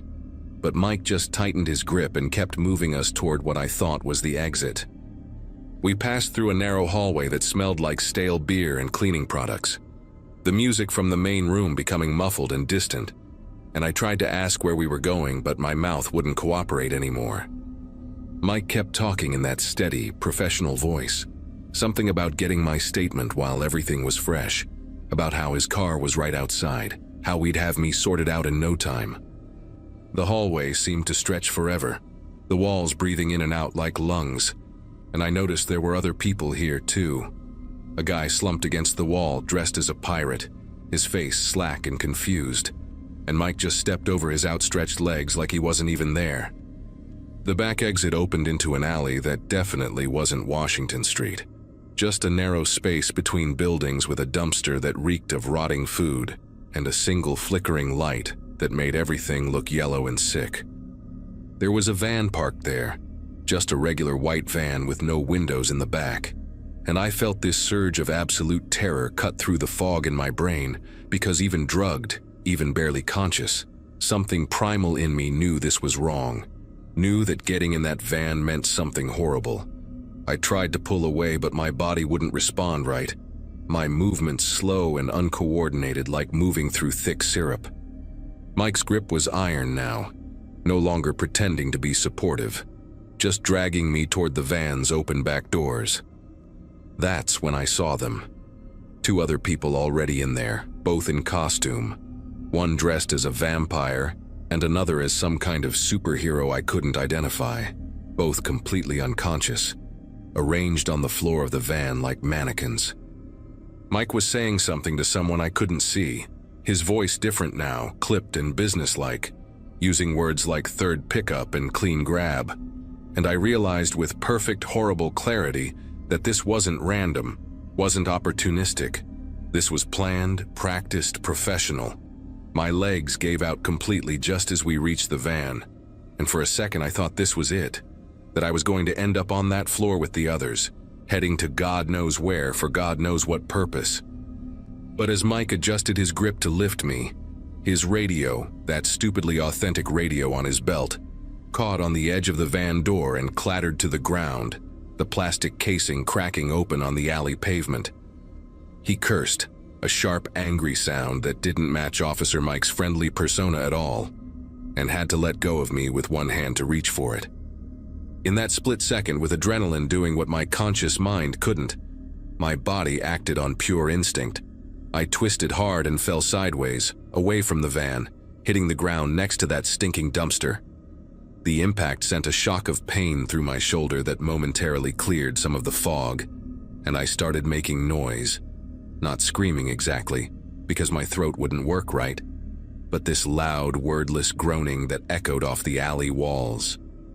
Mike grabbed for me again, but then there were voices from the other end of the alley. Drunk people from the bar crawl who'd wandered back there to smoke or puke or make out, their laughter cutting through the night air like a siren.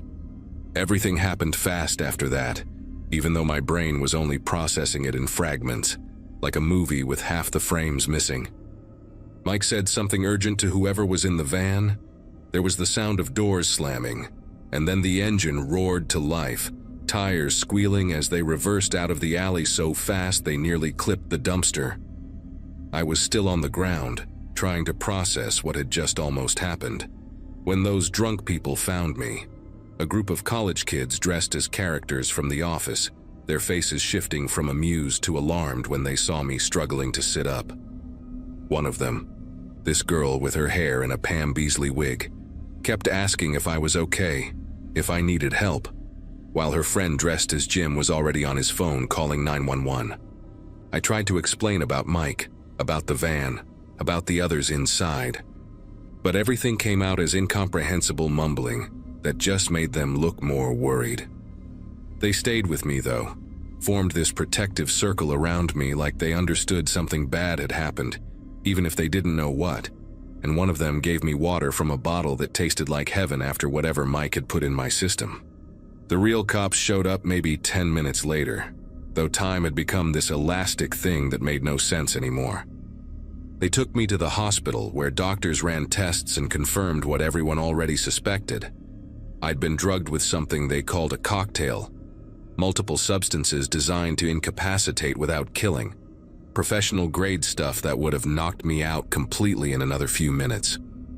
The detective who interviewed me the next morning, after the drugs had worn off and I could speak in complete sentences again, told me they'd been tracking similar incidents for weeks, always at crowded events, always with someone posing as authority figures, cops, security guards, even EMTs. She showed me grainy security footage from the Black Cat, and there he was, Mike in his perfect costume, leading two other people out that same back exit about an hour after I'd escaped. One leaning on him like a drunk friend, the other being supported by someone else I hadn't even noticed in the bar, someone who must have been working with him the whole time.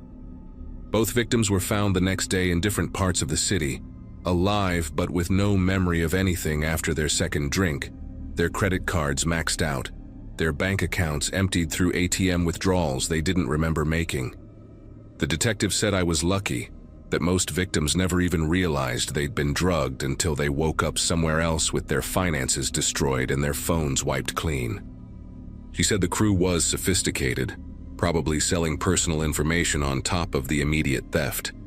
That Mike's badge and uniform were so convincing even real cops had been fooled in the past. They never caught them as far as I know. The van had stolen plates, the bar's cameras couldn't get a clear shot of Mike's face under the strobe lights, and the other victims couldn't remember enough details to help. I still think about those two people in the van sometimes, wonder what happened to them after I escaped, if they woke up in some random location with that same sick confusion I felt, that violation of not knowing what had been done to them while they were unconscious. The detective told me to change all my passwords, freeze my credit, all the practical steps that felt hollow compared to the magnitude of what almost happened. But the thing that really haunts me, that makes me triple check my drinks even now 3 years later, is how easy it was for him, how perfectly he played that role. How many other Officer Mikes might be out there right now, buying drinks for someone who just wanted one night away from their desk. One normal evening in a world that suddenly feels full of predators wearing the masks of protectors.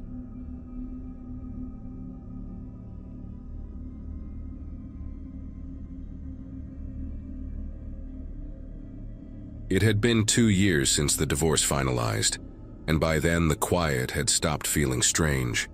I had settled into my small house at the edge of town, a modest one-story place with peeling paint and a front porch light that buzzed when it rained. Halloween night had rolled in with steady wind and the kind of chill that made the air smell faintly metallic. I had a bowl of candy on the counter, but not a single kid had shown up that year. I remember thinking how odd it felt. The whole street dim, no laughter, no footsteps, only the sound of dead leaves scraping across the driveway. Around 9 o'clock, there was a knock at the door. 3 short taps, then a pause, like someone deciding whether to continue. I hesitated because nobody ever came by unannounced.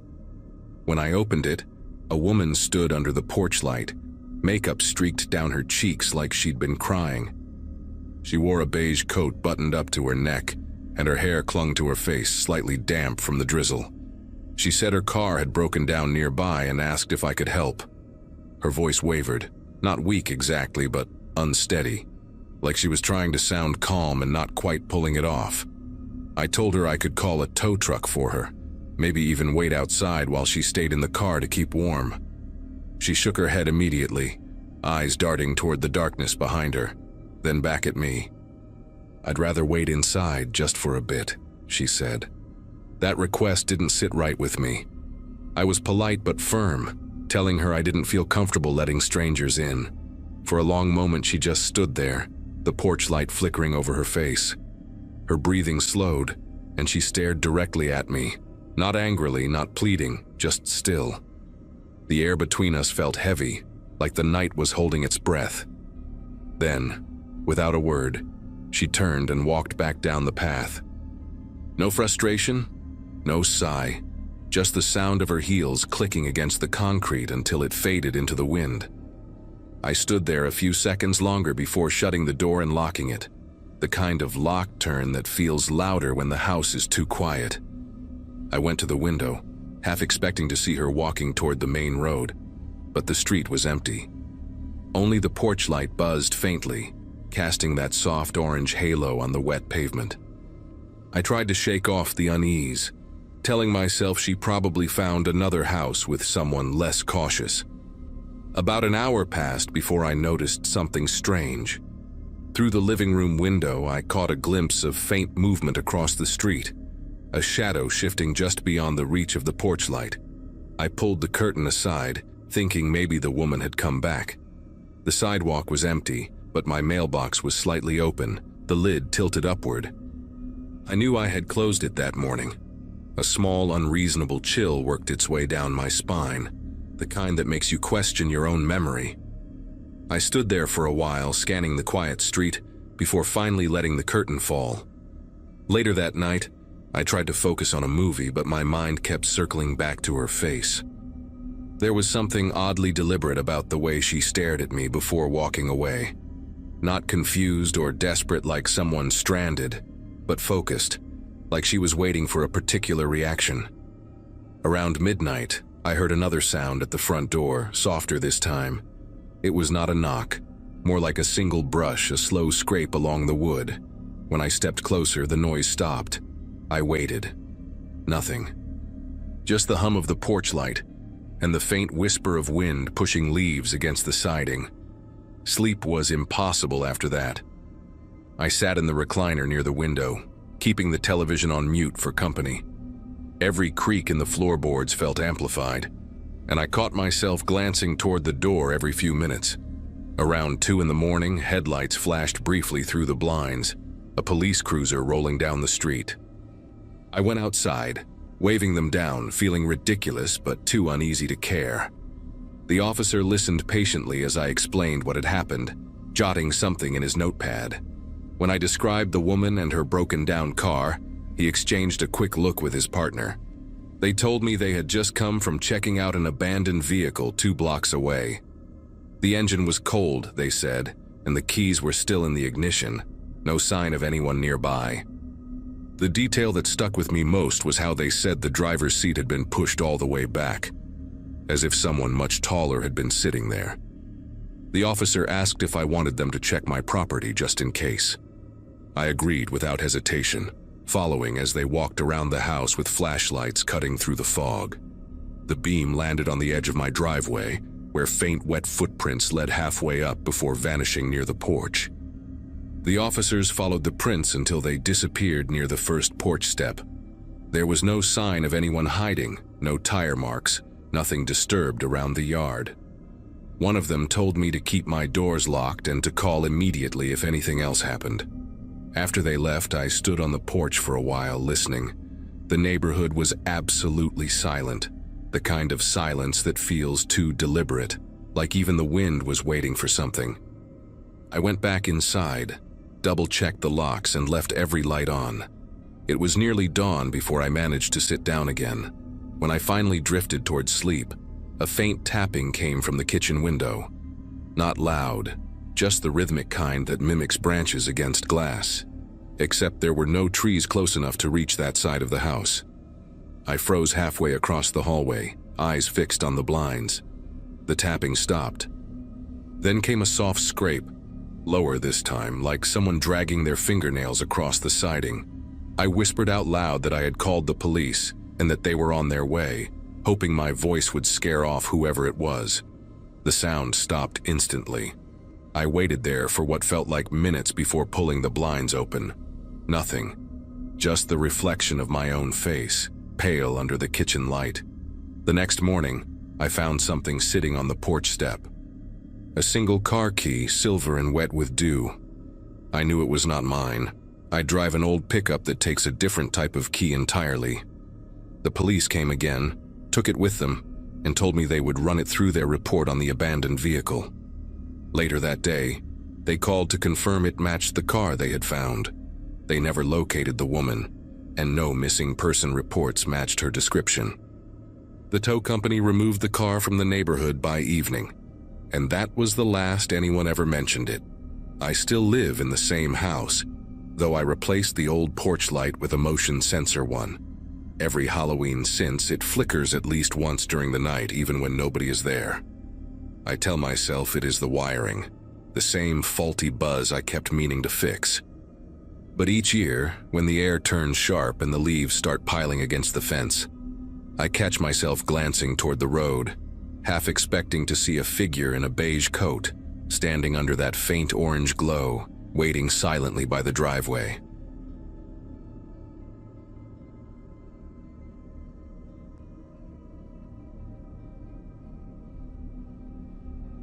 It was one of those chilly Halloween evenings where the air feels sharp and dry, and every porch light seems to hum louder than usual. I had agreed to babysit for a couple who lived across the street, the kind of people who always waved but never really talked. Their daughter Emma was 7, quiet most of the time except when she was talking about costumes or candy. Her parents were going to a neighborhood party and asked if I could take Emma trick-or-treating in the new subdivision a few blocks away. I did not think much of it. I had done plenty of babysitting jobs, and it sounded like an easy night. The new subdivision was still half empty, with unfinished lawns and houses that looked copied from the same catalog. As we walked from door to door, Emma held my hand tightly, but never seemed scared.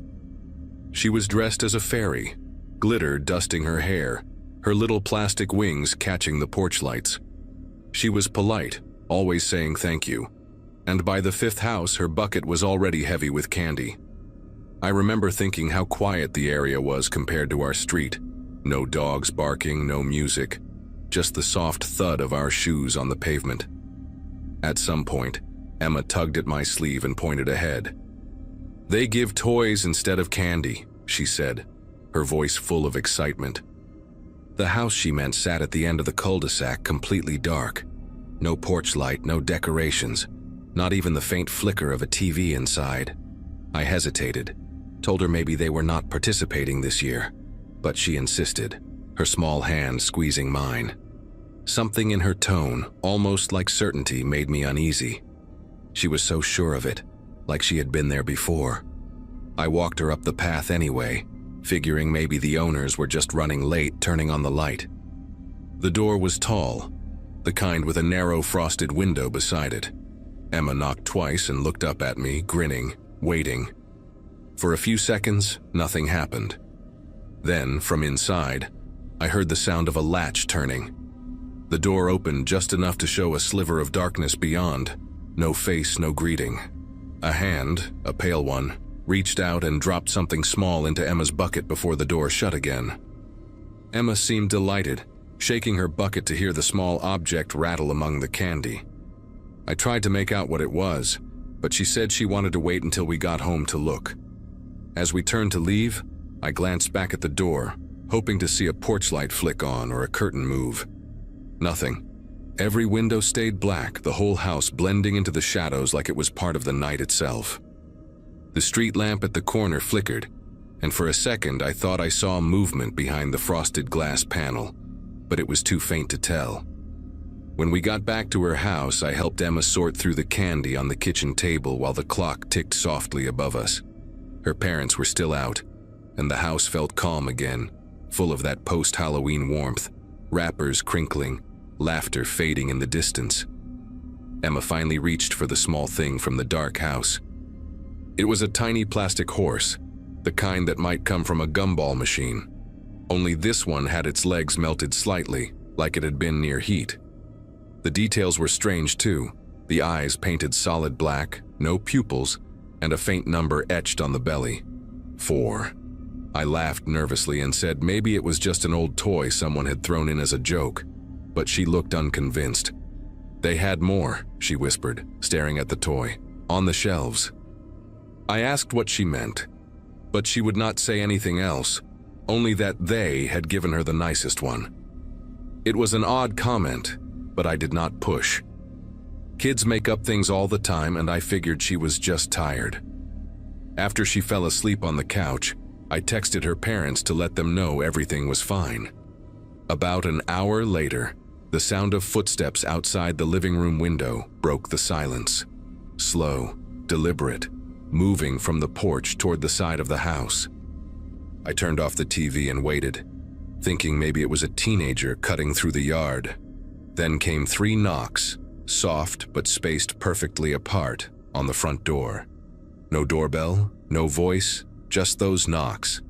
I opened the curtains a fraction, and there was nothing. No one on the porch, no sign of movement on the street. I waited for a few minutes before deciding to check the porch. The wind had picked up, carrying dry leaves across the steps, and the street was empty.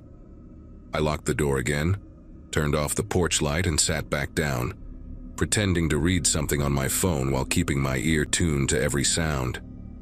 After a while, the quiet returned, but I could not shake the feeling that someone had been there. When the couple finally got home, I mentioned the knocks and they brushed it off, probably kids playing pranks. I left soon after, but that unease followed me all the way home. The next morning, curiosity got the better of me. I drove back to that new subdivision, wanting to see the dark house in daylight. The sky was gray, the streets nearly deserted except for a few workers trimming hedges. When I reached the end of the cul-de-sac, my stomach tightened. The lot was there, but the house was empty. The front door was boarded up, weeds crawling up the steps, windows coated in dust. There was a paper notice taped to the wood, dated months ago, saying the property was condemned. No signs of anyone living there, and definitely no fresh footprints near the porch. I went straight to the nearest construction crew and asked if someone had been working there recently. One of the men shrugged and said that place had been abandoned since before the street was even paved. "No one's supposed to go inside," he said. I just nodded, not wanting to sound crazy. When I got home, I texted Emma's parents to ask if she still had that toy horse. They said she did, and that it was gone missing the night before after she had taken it to bed. They thought maybe the dog carried it off, but their dog never went upstairs. That night, I kept replaying the sound of the latch turning, that soft click before the door opened. It had been too smooth, too deliberate to come from a broken lock. I do not know who or what was inside that house, but I know someone opened that door.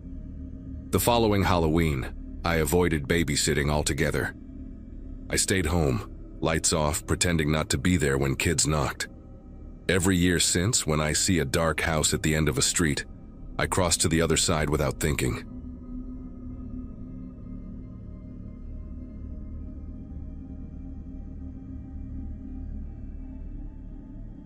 Halloween night used to be my favorite time of year.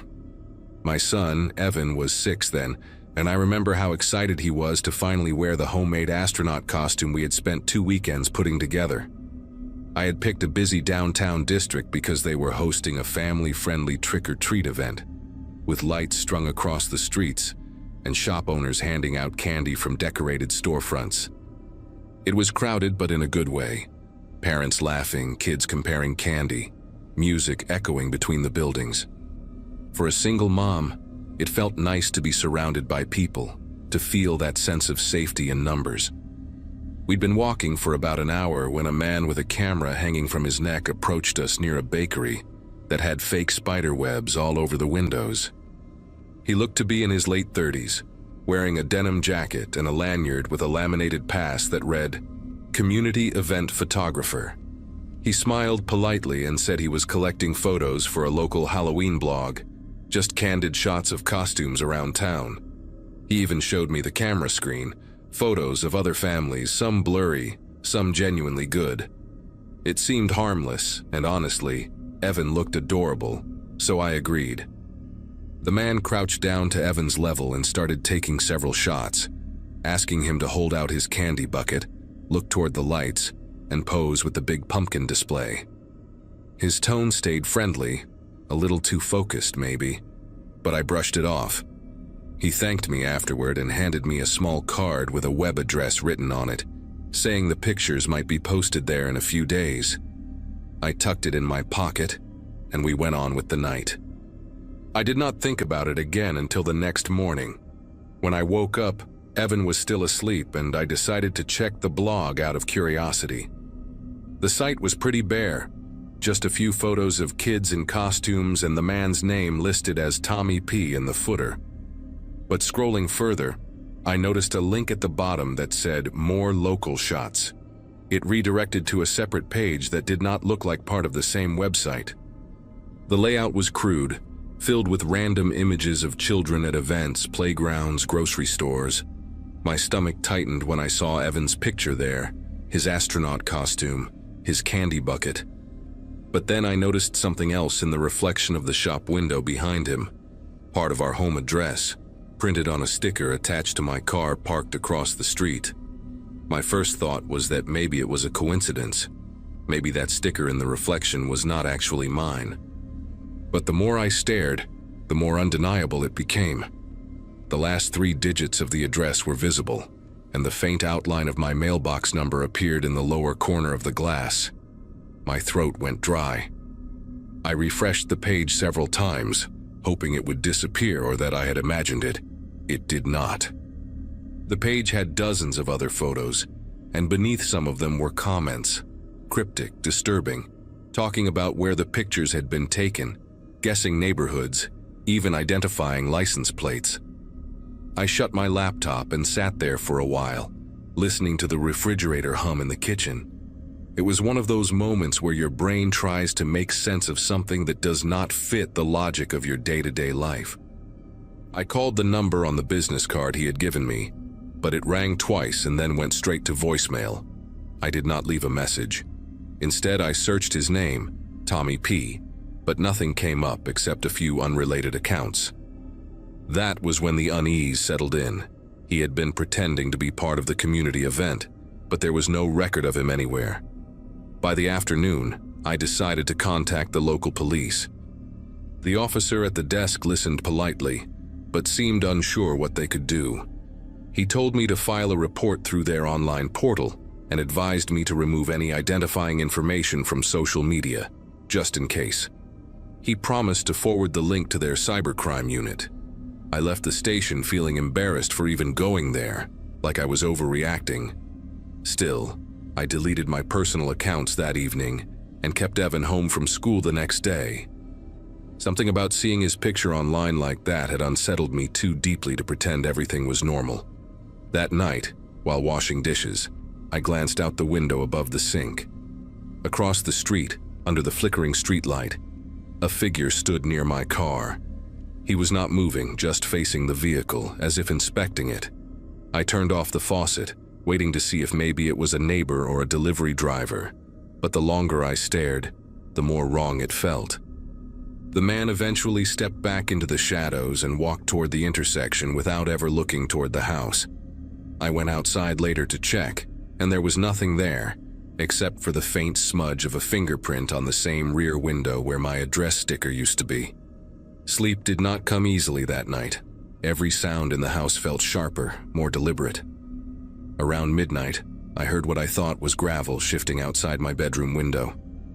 I stayed still, holding my breath, listening. A minute passed, then another, and I convinced myself it might have been a raccoon or the wind. The next morning, though, I found small shoe prints in the damp soil near the bushes. They were adult-sized, and the pattern matched a pair of work boots. I had never seen prints like that near my home before. I sent another email to the officer who had taken my report and attached the screenshots of the website, along with the photos of the footprints. He replied hours later saying the cyber unit was still investigating, and suggested I contact the event organizers to confirm whether they had actually hired a photographer that night. When I reached out, the woman in charge told me they had no record of anyone named Tommy, no official photographer, and that several parents had reported a man with a camera acting oddly attentive toward their children. That was the first time I realized this might not have been an isolated situation. By the end of that week, the website with Evan's photo was gone. The link returned a blank error page, and even the original Halloween blog had been deleted. The officer followed up once more, saying the domain had been traced to an overseas server, and that there was little chance of finding the individual behind it. He suggested installing motion lights around my house and keeping my car in the garage. I took his advice. I even replaced my mailbox and removed every trace of our address from anything visible outside. It has been 3 years since that Halloween, and nothing else has happened. But every October, when I take Evan trick-or-treating, I find myself scanning the crowd for cameras. Not the friendly kind people use to capture memories, but the ones that linger a moment too long. Maybe I am just being cautious, maybe paranoid. Still, I keep that business card in a drawer, creased, faded, and a reminder that even in a crowd full of laughter and costumes, someone might be watching for reasons you will never fully understand.